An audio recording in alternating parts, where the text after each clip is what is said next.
Assalamualaikum warahmatullahi wabarakatuh. Perkenalkan nama saya Cindy Dinda Sabella, NIM 21122251, kelas SI06.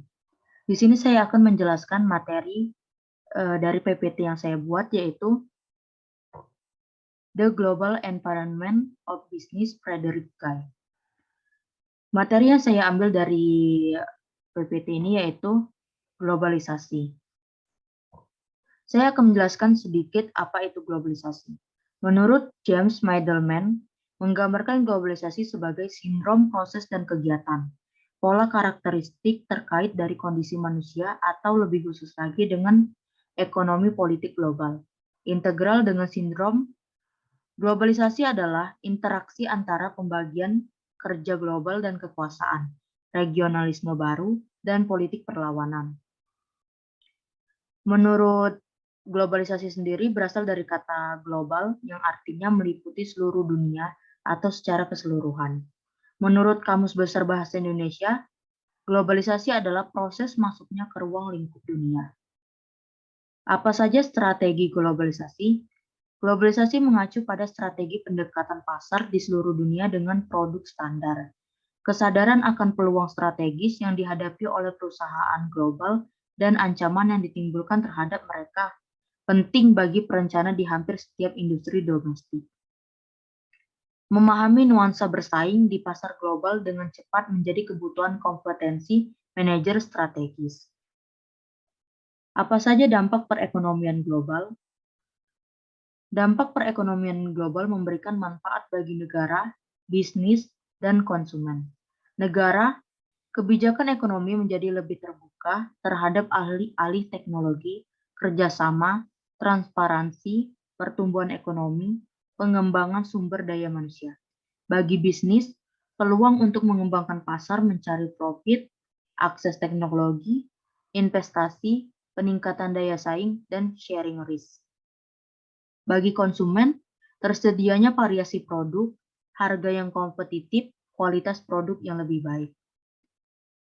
Memberikan dorongan untuk perdagangan internasional, pemerintah memberikan insentif bagi industri untuk menembus pasar internasional. Penanaman modal asing mengimbangi produk impor, terciptanya perjanjian dagang antar negara. Industri global.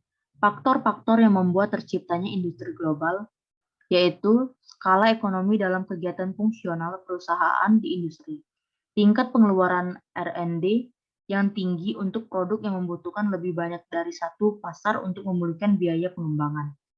Kehadiran di industri perusahaan yang didominasi global yang mengharapkan konsistensi produk dan layanan di seluruh pasar. Adanya kebutuhan produk yang homogen di seluruh pasar, yang mengurangi kebutuhan untuk menyesuaikan produk untuk setiap pasar. Kehadiran sekelompok kecil pesaing global, rendahnya regulasi perdagangan dan regulasi mengenai investasi arah luar negeri.